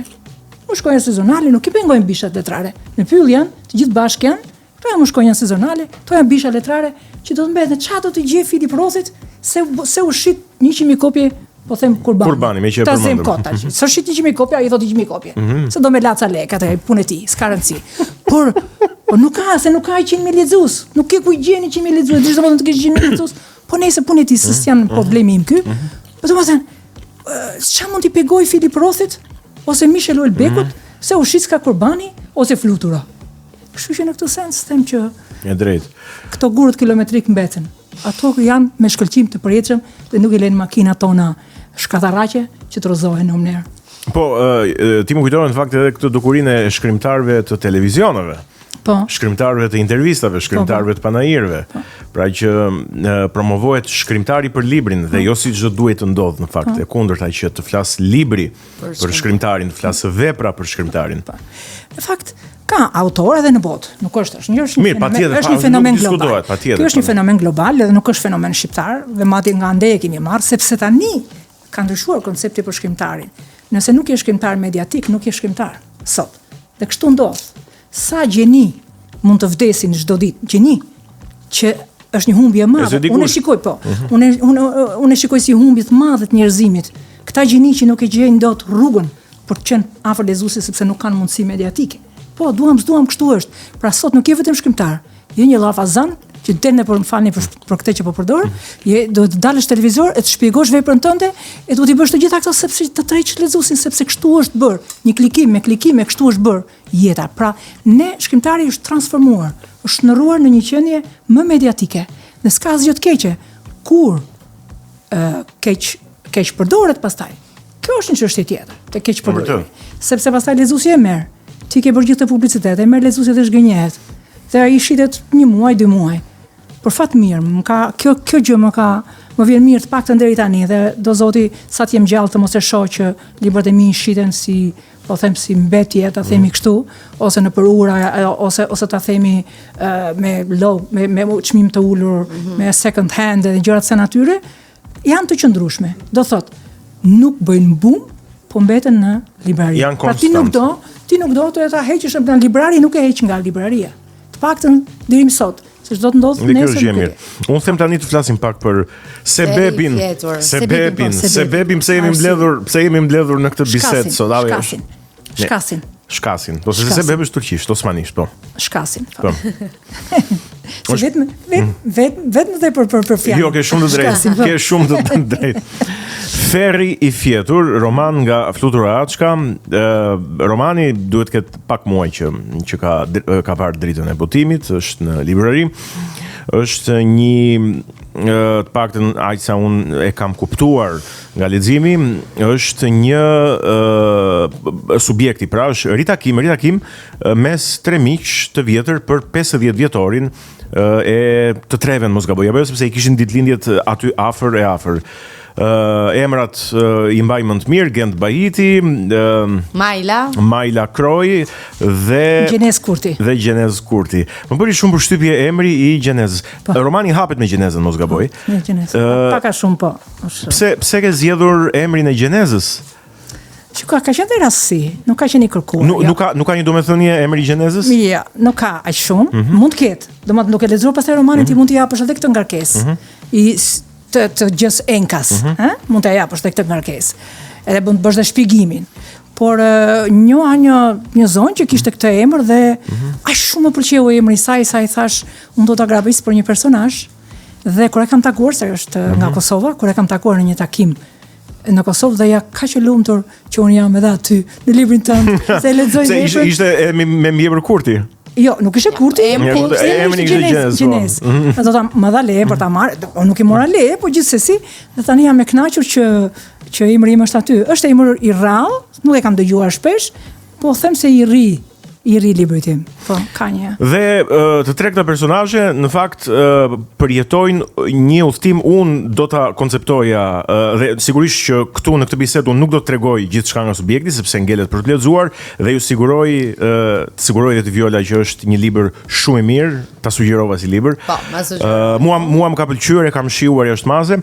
Është një udhtim më shumë se në kohë, padyshim në kohë. Këta janë 3 miq të vjetër që nga fëmijëria, nga shkolla, nga universiteti dhe pastaj derisa rrugët e tyre në jetë janë ndarë në emigrim.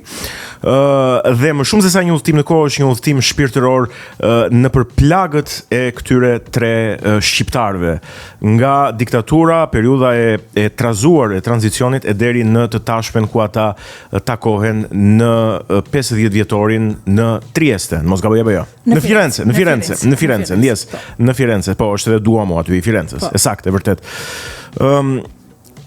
Çfarë mund të thuash diçka të veçantë për këtë roman përpara se mua të më vi pyetja e radhës së kokë? Po. Egon është në fakt është një roman, po them, për identitetin. Është një pyetje e madhe, është një pyetje që bëhet sot, është pyetje e Europës së sotme.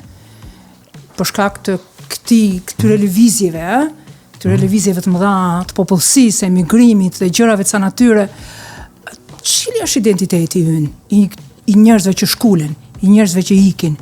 A e kemi mbetur neve me identitetin ton, pra është identiteti një gjë e ngurtë, ajo që kemi bartur, po them etnike, apo është një gjë fluide, që mund të lëviz për shkak të rrethanave ku ti shkon? Kjo është pyetja thelbësore e librit. Të marrim shpjegimin. A jemi ne njerëz me të pasur, duke qenë pjesë ose duke u përfshirë në një identitet tjetër, dhe a marrim, absorbojmë, a e rrisim, a është më fluide, komunikojmë? Kështu ka ndodhur me personazhet. Sigurisht ato kanë 3 qasje të ndryshme ndaj atë dheut. Kur ti ikën, ç'a të ndodh me atë dheun, me atë që ke lënë pas, që është jeta jote, kujtimet e tuaja, prindrit, toka, gjithçka tjetër. A e jeti sklav i së shkuarës tënde, apo ti shikon nga e nesërme? Këto janë gjëra, është një kushtim për 1 milion e gjysmë shqiptarë që kanë shtektuar flas 30 vitet e fundit, që janë diaspora e re, të themi shqiptare. Çfarë ndodh me ta? Ato janë të 3 personazhet kanë 3 qasje të ndryshme. Njëra e do me marria dheun dhe s'është shkëputur kurrë, tjetra as do të gjoj më as për shkak të së shkuarës. Sigurisht kjo pesha e së shkuarës është ajo dominanca e tyre e secili prej tyre është barra që në fakt në një farë mënyrë shkruan jetët e tyre. Tjetri është më i shkujdesur, por ama merret me gjithçka, me çfarëdo informacioni. Çështja shumë kam dashur të bëj një parakalim, mbase ka qenë në subkonsciencën time, një parakalim pak a shumë personazhet kanë moshën time. Pra ka qenë një parakalim i imi në historinë time, në jetën time, dhe nuk kam pas mënyrë tjetër për ta thënë, që të mos e thosha në mënyrën më kështu qaramane, po edhe qaramane po ta themi, po kam dashur ta them me histori, ose kam dashur të ndelem, të mbetem dhe të shpjegoj më gjatë disa momente, që janë momente historike, por që na kanë lënë shenjat ne. Dhe kush më mirë do t'i shpjegonte se sa njerëzit që kanë qenë dëshmitar, është fjala për 91-shin. Një brez mas 10 vjetësh do të ketë lidhje me 91-shin fare. Është 97-a, është 90-a, është 76-a, çfarë ka ndodhur 76-ën. Do thotë një nga gjërat e rëndësishme dhe që është dhe debat, duhet të jetë debati ynë sot, por nuk është bërë kurrë debat. Është çështja, a jemi pastruar ne si shoqëri? Jemi filtruar ne si shoqëri? Sepse vjen nga diku këto lloj eksesësh, këto lloj trauma që mban secili prej nesh. Diku neve kemi lënë gjërat, i kemi shtyr dhe kemi harruar që është mirë që njerëzit të argumentojnë mbi temat e kësaj natyre që e lehtësojnë, si në një familje. Nëse ti nuk argumenton në një familje mbi një çështje që mundon, nëse nuk komunikon, atëherë ti s'di do ta mbash gjithmonë këtë breng. Ne në këtë stad jemi, edhe si shoqëri. Ne i kemi mbyllur, i kemi vullosur këto brenga, por nuk i kemi shëruar kur. Nuk i kemi shëruar kur plagët të 90-s, të para 90-s. Doja të thoja që një element që më ka pëlqyer shumë është referimi që ti e ke bërë komedisë hyjnore të Dante Alighirit. Në forma të ndryshme, në citime të ndryshme, gjatë romanit, duke e lidhur pak edhe me rrethin e 10 të Ferrit. Tani, është kjo një përpjekje për të bërë një farë pastrimi, apo një përpjekje për të dënuar, për të ndëshkuar në Ferr të gjithë ata që kanë shkaktuar traumat e kësaj shoqërie? Në fakt, unë thjesht është në formën e një kujtese, unë vetëm i kujtoj shoqërisë, i kujtoj lexuesit që pra nuk mund të shkosh të shohësh të ardhmen nëse nuk e ke filtruar të shkuarën. Këtë e kujtoj shoqërisë shqiptare. Por kam pasur ndoshta edhe këtë ngarkesë që mund vijë edhe prej këtij nervi të angazhimit edhe të politik, ta themi, megjithëse librin e kam shkruar më herët në 2016, 2015-2016. Ore, çfarë ndodh me këta njerëz, meqense është tani kategorike, sepse ashtu është në Bibël, ashtu është edhe te Danteja, që janë 9 rreth të Ferrit. Po, secili shkon sipas mëkatit që ka bërë, shkon në rrethin e tij. Po. Por çfarë do të bëhet me këta që i kanë të gjitha këto mëkate bashkë? Siç i kemi njohur ne. Se po të mos i kishin, do të ishte bërë Shqipëria. Ne do të kishim bërë një Shqipëri më të mirë. Po pëzaten se kanë pasur komplekse mëkatesh këta, që mund të ketë ardhur edhe për shkak se vim nga ato njollat e së shkuarës, të diktaturës. për shkak se një pjesë e tyre ishte një elitë që nga elitë e komunizmit u bë me një herë të nesër elitë. S'mund ndodh, shumë e vështirë të ndodh që nga një elitë të transformohesh brenda natës. Do duhen të paktën dhe 50 vite. Minimumi 50 vite që ke kaluar. Pra po ato njerëz nga atje ka përcyer, nga ish spion, tani u bën tani po na shpjegoj japin leksione për demokracinë. Pra kërciti diku kjo shoqëri nuk u pastrua. Dhe ndoshta kjo gjë është vetëm një kujtesë. Ferri 10 është sigurisht është një simbolik. Është një konvencion që unë e kam përdorur për të shpjeguar këtë gjë që shoqëri ne nuk kemi ndërtuar. Politikën që kemi ndërtuar nuk është një politikë e pastruar. Dhe çështja është çfarë do të bëjmë me këta njerëz. Ka ardhur një moment sigurisht që shoqëria është bërë më e ndjeshme. Dhe prandaj dhe ka ndodhur çfarë ka ndodhur vitet e fundit, po jemi akoma në proces. Qartë, mirë. Jemi akoma shumë punë. Ne do të vazhdojmë të flasim për Ferin e Fjetur vetëm pas një tjetër hapësire muzikore.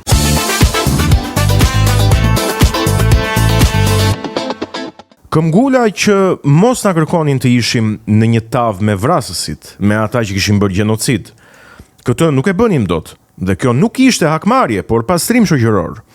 Ambasadori mu afrua edhe me atë shqipen e tij të pakt, por të mjaft për të artikuluar atë që donte të thoshte, më tha: "Shikoj dashur, dhe këtë duhet ta kuptoni mirë, sepse ka shumë rëndësi.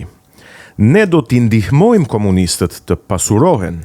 Fëmijët e tyre duhet të kenë po ato privilegje si më parë, mbase shumë më shumë, dhe lërini të bëjnë jetë përallore, të atill që të mos ju shkoj më mendja për etrit e tyre, të mos e kthejnë më kokën dhe ta urrejnë gjerë në eshtra komunizmin, si doktrinë dhe praktik.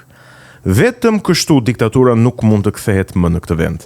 Frika jonë janë ata, jo juve, sepse ju nuk keni çare pa e urryer diktaturën.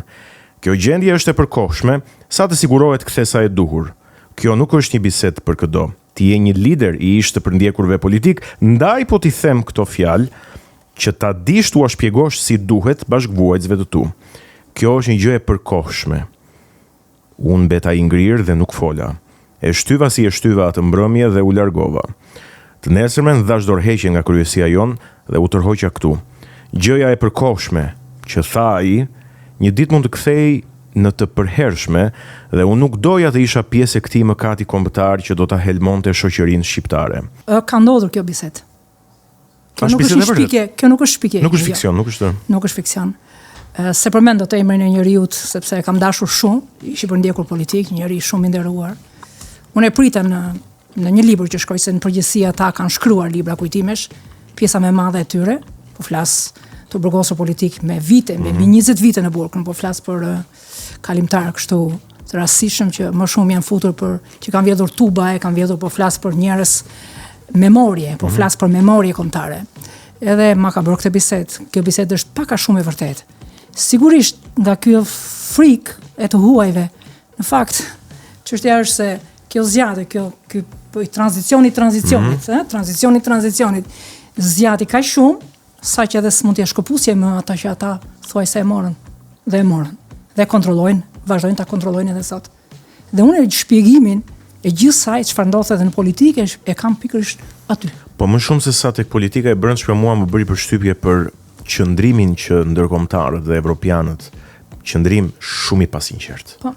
Fillon me 1913-ën, ju e dini. Sigurisht. S'po flas për 1914-ën që e kam studiuar shumë dhe e njoh shumë, dhe do ta kem në librin e ardhshëm, në romanin e ardhshëm, në Vjesh, shpresoj e kam në fundin e shtatorit, fillimin e tetorit ta botoj, triologjinë po them historike që kam në dorë dhe merrem ekskluzivisht me 14-ën, dhe aty gjërat janë e hapur, e të kuptueshme.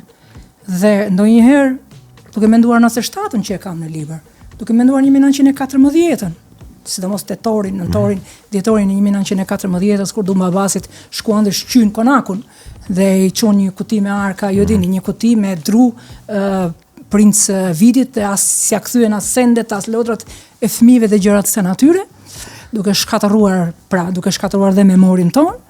Kështu që po e njëjta Europë, e cila e ka bërë dhe 1914-ën, e braktisi Shqipërinë 1914-ën, që bëri 1913-ën therjen dhe që heshte para masakrave në veri dhe në jug.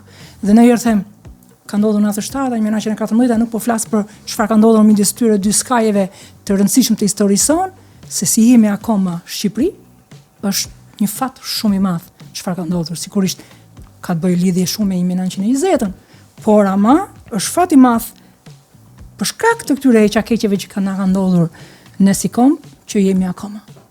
Është një fat i madh. Nëse do zgjidhje sot lexuesim për Ferri i Fjetur, Po. cila do të ishte kategoria më e mirë për ta lexuar? Unë them të rit, ka nevojë ta njohin këtë pjesë, këtë parakalim pak a shumë 80 vjeçar, 70 vjeçar, 80 vjeçar të Shqipërisë, ti e ke në esencë ato që në fakt ka ndodhur në 60, 70, 80 vite. Kështu që mendoj se Brezi i ri, ky është një libër për Brezin e ri, sepse Brezi im pak a shumë e njeh. E keni jetuar në Pak a shumë e njeh këtë gjë. Vetëm do t'i sjell emocione. Unë kujtohet një mikun tim kur ka botuar Kujen. Sigurisht Kuje ka lidhje me krizën e identitetit, artistit në diktaturë, çfarë të ndodh nga deprimimi. Pra, është ajo që thashë, nuk shtrihesh dot, nuk flet dot, ose burgu ose do heshtës se s'kishe zgjidhje tjetër. Edhe më morin telefon i shqetësuar kështu, njëri shumë i talentuar. Tha futa më kujtua vetja, më riktheve te vetja dhe la librin e mes, kishte nevojë të ndalte, pse e pas kemi harruar. Pse e pas kemi harruar? Pra librat janë edhe kujtesë. Thjesht bëj pjesën time të detyrës. Pra ruaj një pjesë të kujtesës, e cila është shumë e nevojshme për nesër, për këta të rit. Kështu që mendoj se të rit është lexuesi i këtij libri duhet të jetë një lexues i ri. Dhe shpresoj që do ta gjej. Mendoj që ky është libri më i mirë i mes shumë librave të tjerë që ti ke shkruar? Nuk e di, nuk e them dot. Siç u thash, temat janë të ndryshme. Njëri është Mirëfilli për diktaturën. Ky është një libër për tranzicionin, për identitetin, për diasporën. Tulipanët është tregime.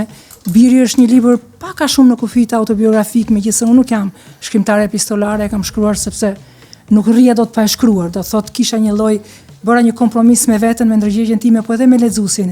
Isha detyruar të isha e sinqert, ndoshta kjo pjesa e sinqeritetit e bërit mundur edhe ta botoja, se mund mos e kisha botuar. Fare si vepër edhe botoj mas vdekjes time, por shembull kryqi merret tërësisht me kanunin edhe deformimin, veçanërisht deformimin në kohëra të reja të kanunit. Ose kukullat që merret në mënyrë vertikale në një moment caktuar të tranzicionit shqiptar dhe ka lidhje shumë të forta me median edhe me politikën. Kështu që nuk i ngjan vepra veprës dhe nuk them dot. Por duke marrë parasysh vetëm faktin që ky është një ribotim apo jo? Ky është për mua është më i vështirë.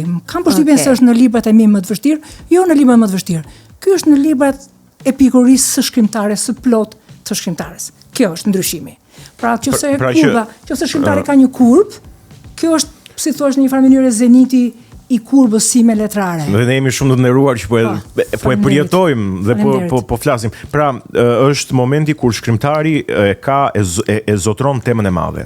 Mund të trajtoj temën e madhe. Unë them se po. Kjo gjë ka ndodhur edhe me koshiencë, edhe në subkoshiencë, ka ndodhur edhe në, po them, tërësinë e sentimentit, po edhe njohjen kulturore të çështjeve me të cilat merret, sepse ka ndjes që të ndërpres. Këtu ka informacion enciklopedik, nga historia, nga politika, nga arkitektura dhe pra ka një tërësi të madhe informacione. Pra ne u shpjegova kur fola për letërsinë e nxituar. Unë nuk e shkruaj dot letërsinë e nxituar. Kjo është edhe kur kam shkruar traktatin e dashurisë, flas Hirin. Prap kam lexuar shumë për sinestezinë, sepse doja ta sillja nëpërmjet sinestezisë. Sinestezia është një dikur është quajtur smundje. Tani nuk është smundje më, kur njeriu ka një tërësi sentimentesh në të njëjtën kohë. Pra ti je shkrimtare, por unë shoh edhe ngjyra, apo jo, në të njëjtën kohë. Unë ndjej edhe aroma në të njëjtën kohë. Dhe këto janë ngjyra që i futen tani, nuk janë ngjyra normale, sepse po mos e kesh këtë superndjeshmëri që lidhet me fusha që më japin e marrin të artit, ti nuk arrin do të hysh edhe në fusha tjera që do t'i bënin bukur. Si mund të jetë një pjatë e thatë pa garniturën e vet në kuptimin për tani po e vulgarizoj, po që kështu. Kam edhe një gjë në veprat e mia Spaku. Nëse vepra është 500 faqe, 400 faqe, duhet ta dini që un kam rishkruar veprën. Do thotë mund të kem 200 faqe, 300 faqe shënime. Mbi gjërat të cilat ti mund të duhet nga një vepër vetëm një rresht. Të duhet vetëm një gjë, por do ta lexosh veprën. Për shembull për veprën që kam në dorë, ju mund të kem lexuar me dhjetra vepra historike. Me që erdhëm te historia, Flutura ka bërë disa zbulime shumë interesante. Do donim patjetër. Do donim që të na tregoje diçka për këtë vepër edhe për disa gjëra interesante që ti ke bërë. Në fakt e kam lënë surprizë, befasi, është befasi për lexuesin. Ka gjëra kam zbuluar, se kam zbuluar, unë i kam gjetur, kam lexuar, kam rëmuar, dhe ato aty kanë qenë. Dikush në mos Flutura do t'i gjente dikush tjetër. Pse shkove te historia një herë? Te historia shkova sepse është shumë interesante, sepse ka lidhje me jetën time. Historia është si e ka parë Europa, në fakt është Europa. Unë kam përdorur Hollandën sepse njoh më mirë Hollandën. Por në fakt si e ka parë Europa Shqipëri. Dhe mund ta vendosësh në çdo kohë. Si koncept mund ta vendosësh në çdo kohë. Në vitin 1914 në Shqipëri kanë ardhur, ja push më një informacion që ju nuk e dini. Kanë ardhur 18 djem oficer holandez për të ndihmuar Princ Vitin për të ndërtuar Gjandarmerinë shqiptare. Ju nuk e dini këtë gjë, ju njihni vetëm ndoshta edhe atë nuk e dini se njihni Kolonel Thompson. Kaq keni dëgjuar. Po në fakt u kanë qenë 18 djem shqiptar që mund të ishin vrarë bashkë me Kolonel Thompsonin. Dhe unë i kam ndjekur këto 18 djem në Shqipëri. Çfarë ka ndodhur? Ku kanë shkuar? Dhe kam zbuluar gjëra dhe si kanë ndërvepruar me shqiptarët. Dhe gjitha burimet janë burime të sakta historike të atyre sigurisht nga burime holandeze. Kështu që janë shumë të vërteta dhe kam zbuluar për personazhe të caktuar shqiptar që kanë ndikuar në politikën shqiptare, në jetën shqiptare në 1914-s, edhe gjëra të rënda, të shëmtuara, ka dhe gjëra shumë të bukura, fascinante. Po kështu është jeta me gjitha e veta. Ke zbuluar gjëra që ne i dim ndryshe. Ose nuk i dini fare. Ose nuk i dim fare, ose historiografia joni ka një prej tyre mund ta ndajmë. Po, ka një, për shembull, Turhan Pasha, i cili më vonë në 1920 ka një peshë shumë të madhe në konferencën e paqes. Ky njeri ka pasur një jetë tjetër në Stamboll, të cilën shqiptarët nuk e njohin. Erdhi si Pako këtu, 75 vjeçar si Pako, si kryeministri shqiptar, po kishte një jetë tjetër, kam zbuluar një jetë të çuditshme mbrapa të tij, të cilën e sjell në libër. Ose Kolonel Thompson, askush nuk e ka ditur që ka pasur një marrëdhënie me një nga këto të familjes Duraco, të cilat ishin këtu përfaqësues të Italisë. Gjëra të natyre që kam zbuluar. Edhe një ushtar tjetër, një nga këto oficerë të tjerë kam zbuluar një marrëdhënie me një kalabreze, gjëra që nuk dieshin, edhe më kanë fascinuar dhe them, shiko, historia është një gjë shumë e bukur, por kjo ka disa kufizime që janë saktësia. Por unë jam brenda fictionit, sigurisht historianët ndëse do të dëshirojnë. Çdo gjë është e botuar, pra e kam besuar ose e kam siguruar veprën time me materialin e botuar në holandisht, pra nuk ka asgjë të shpikur, çdo gjë është e vërtetuar. Nëse historianët do ta rishikonin këtë nyje historike, e cila ka mbetur e errët, është një vijek të cilën neve nuk e kemi zbërthyer siç duhet, në 1914 për shkak të mungesës edhe të dokumentacionit, po e gjithmonë e kemi gjykuar në 1914 nga burimet gjermane, burimet austro-hungareze, nga burimet po them edhe italiane, tani dhe nga burime holandeze, por ditë them që disa gjëra të fiksuara gabim, mirë është tani t'i shohim me një sy tjetër, sepse edhe Europa ka filluar t'i rishikojë historinë e saj kolonialiste, ka filluar t'i kthej medaljet, ka filluar të ka filluar të kërkoj falje, ka një farë revizionimi. Ka filluar të kthej grabitjet që ka bërë, do thotë edhe ne si shqiptar duhet t'i rishikojmë disa gjëra, sepse vetëm kështu, pra siç është pastrimi, pa pastrim nuk e kushkohet. Ka ardhur një moment që mitet pa i cënuar, sigurisht ato që kemi krijuar ne si mite ku i referohemi, po duhet të themi të vërtetën. Tash kush më e rëndësishme, ky miti që kemi krijuar ne apo e vërteta? Ky është një debat shumë i madh i Europës sot. Unë jam e shqetësuar për të vërtetën. Ngelet po aq e bukur historia jon edhe duke çmontuar mitet dhe duke mësuar diçka që ne se dinim që ishte kështu, po ishim mësuar se ishte ndryshe. Po jo, ngelet e bukur se ngelet e bukur. Apo do zhgënjehemi. Sepse unë e jap Shqipërinë nëpërmjet një adhurimi që i ndërtohet për ditë këtyre të huajve. Që i ndërtohet për ditë siç i ndërtohet turistëve sot. Edhe atyre me ato kur erdhen me ato, sigurisht ishte një vend i varfër, një vend akoma në shpërgejtë e otomanëve, një vend që gjysma flisnin turqisht, që nuk lëçisnin fare shqip, po the ministrat, që që kishin qenë elita e perandorisë, po. perandorisë, dhe kishin ardhur këtu si nga qielli këtu me gjithë arsenal të pasur që kishin pasurinë e madhe dhe as merreshin fare edhe me atë rutinën e tyre të ngadalë, të bërit të shtetit, gjitha këto konflikte të vogla, në fakt krijojnë një panoramë visore, një visore historike shumë të nevojshme, që ne duhet detyrimisht ta shikojmë. Ka kaluar tani, s'kame, nuk dëmtojmë asgjë tani. Tani nuk dëmtojmë asgjë, po themi të vërtetën. Unë vetëm e kujtoj historianëve që e vërteta nuk është ajo që është shkruar. Dhe them, referoheni Edi Durhamit, referoheni Kostlingës, referoheni kush e ka thënë tjetër diku, se nuk është lexuar me vëmendje. Këto rreshta të këtyre, pse nuk janë lexuar me vëmendje? Sepse unë nga Edi Durhami kam filluar të ulëmtoj. Aty fillova të dyshoj. Edi Durhami është në shkolla, është kudo, duhet ta kenë lexuar dhe historianët. Ajo e thot shumë qartë. Në natën e 15, në të gdhirë të 15 qershorit, ajo thot unë fjeta me gjithë kambale, me këpuc, sepse dëgjova thot gazetarin italian Fakinetin, që i tha pronarit të hotelit, i tha që po që se ndodh ndonjë gjë, më zgjo. Çfarë do të ndodhte në 15, në të gdhirë të 15 qershorit që u vra kolonel Thompsoni? Çfarë do të ndodhte? Që dinte Fakineti italiani dhe nuk e dinte askush në Durrës. Pra, kaq mjafton që ti të dyshosh, ora çfarë dëgjoi Edi Durhami? Dhe Edi Durhami e ka shkruar kur e ka shkruar. 1916 kur e ka shkruar. Ti duhet ta kishe marrë, duhet ta kishe lexuar, duhet të kishe dyshuar si historian. Një vjen një pikë pyetje kësaj fraze, kësaj gruaje. Çfarë ka dashur të thotë kjo gruaja? Ose mbase nuk ka dashur të rrëmoj. Jo, kanë rrëmuar, kanë bërë shumë. Shiko, ka qenë 1914 ka qenë pothuajse e errët, kanë bërë shumë, kanë botuar disa vepra të rëndësishme. Por në këtë turrin për të zbardhur këto vite, të japësh legjitimitet, ta zbukurosh një gjë që nuk ka qenë e bukur. Kjo nuk është normale. Historia e mirë apo e keqe duhet pranohet ashtu siç është. Më vjen keq ta them, janë botuar vepra, domethënë ku e rishikojnë figurën e Esat Pashës. Pse janë botuar aq vepra për Ismail Qemalin? Pra, një lloj të paktën baraspesh. Çfarë duan të pastrojnë? Çfarë duan të thonë me këtë gjë? Unë them më mirë ja po e sjell në gjuhën, në gojën, në memorien, kujtesën, në fjalët, edhe në citimet e hollandezëve. Flasin ata, i kam lënë ata të flasin siç e kanë parë ata, siç e kanë prekur ata Shqipërinë. Kam shpresë që do të jetë. Dhe zbuloj një Shqipëri tjetër, që është shumë larg. Po, që është një çik larg para asaj të vërtetë që kemi mësuar ne. Pritet të botohet në Vjesht. Ky libër është, unë jam duke mbyllur, në Vjesht do ta botoj dhe sigurisht është fiction, s'ka ndërmend të provokoj asnjëri, asgjë, sigurisht mund të provokoj debat dhe duhet provokoj debat.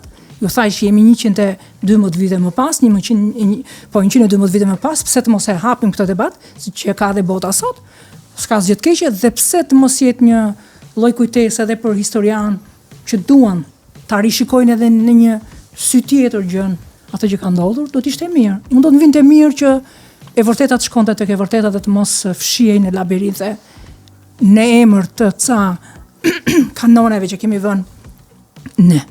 Për shembull, shoh shumë fjalë lart e poshtë për Ismail Qemalin që duan ta bëjnë pis. S'është e vërtetë fare. Ismail Qemali ka qenë ndër figurat më të besueshme, më të bukura, më hirënda të kohës të atyre orëve.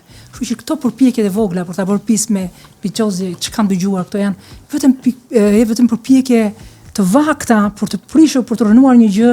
Pra, kur është nevoja për të ruajtur mitin, unë i kam faktet për ta ruajtur mitin. Kur është nevoja për ta ciflosur pak mitin, sepse kemi dhënë shumë zhgun heroizmi, një gjë që s'ka qenë asgjë heroike, atëherë hajtë të themi të vërtetën. E vërtet. Frytura, ne të falenderojmë shumë që ishe pjesë e Kinotekës, uroj që t'jesh kënaqur. Faleminderit shumë. Dhe shpresojmë sa më shumë suksese për librin e ri që ti je gati drejt përfundimit, duke e mbyllur tashmë. Faleminderit Viola e Dashu, faleminderit Egon. Ishte kënaqësi, sigurisht që kënaqësi, folëm për gjithçka, edhe ju uroj Kinotekës suaj jetë gjatë. Shumë faleminderit. Sigurisht sepse me njerëz të devotshëm edhe të përfshirë, edhe faleminderit që ju jeni ri në raport me mua, keni lexuar veprën, ja rekomandoni të tjerëve. Çfarë mund të ketë këndellje më të madhe për një shkrimtar, se nuk dua të vë gjini, se nuk pozicionohem asnjëherë në gjini kur shkruaj. Unë jam shkrimtari, s'ka rëndësi fare. Mirë është një çik gjini, por unë nuk kam qejf të pozicionohem në gjini kur shkruaj, sepse lexuesi s'kam se ti i jap gjini. Dhe është këndellje shumë e madhe të mësosh që një lexues ti ke fituar një lexues të ri. Faleminderit Shumë vërtet. Edhe faleminderit ty që ke sjell një vepër kaq interesante dhe kaq të bukur. Ne kemi edhe një dhuratë, gjithashtu nga Kinema Cineplex është një bilet dyshe pa datë, kur të dëshirosh që të shohësh, nuk e di si e ke marrëdhëniet me kinematografin. Shumë. Unë e di çfarë, ja ju them edhe një që ta mbyll që mos e vonoj juve. Unë gjëja e parë që bëj kur shkoj në Holland, mbasi qëndroj këtu, shkoj në Holland, unë shkoj shoh filmat e ri, sepse në këto, sidomos në këto art houses, edhe them, sikur të kishte një art house në Shqipëri që t'jepeshin filma më shumë sipas kërkesave. Për shembull, mlidhemi 20 vete, duam këtë film ta shohim në ekran të madh. Do të ishte një gjë shumë e bukur. Teatri, kinemaja janë gjëra që më fascinojnë në mënyrë kështu të çmendur. Madje shoh teatret, për shembull, teatrin tani e shoh online, nga që s'kam kohë të ndjek dhe i shoh online për fat mirë. Tani mund të shohësh teatrin drejt për drejt. Ai që ndodh në skenë ti mund ta shohësh online, paguan biletën e sheh online. Është një gjë fantastike, kështu që moderniteti na ka dhënë mundësi edhe ne që jemi në një moshë tjetër dhe që nuk i dinim këto gjëra, të përfshihemi në një botë më hektike. Liria. Ti do më japësh Viola mua lirin që tha një bono dhe do ta mbylli me një bono. Cilën bono do? Me që e kape. Okej. Jo, një sekond. Dua të japësh flutur, sta që rast është fluturën në një bono, meqense e kemi të ftuar. Vetëm me ngjyrë mavio.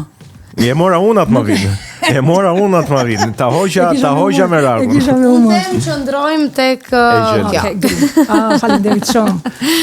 Croissant bono, sa herë ju meruria dhe doni të ëmbëlsoheni, faleminderit. Është fantastike. Ma hidh. Me regon të bëftë të mirë. Me Croissant bono ne po e mbyllim edhe këtë puntat për kësaj here. Do shihemi të mërkurën tjetër, na ndiqni në YouTube, në rrjetet tona sociale, në kanalin ton në Spotify dhe mos harroni. Thuaj Viola, thuaj. Nëse na shihni në rrugë, mos harroni na përshëndesni. Se na mbetet çefi nëse nuk e bëni në të kundërt. Pafshim. Kinotekën sot, drita në çdo skenë, 120 minuta mendime që s'len, nga filmit e libri, magjia që bashkon. Kinotekën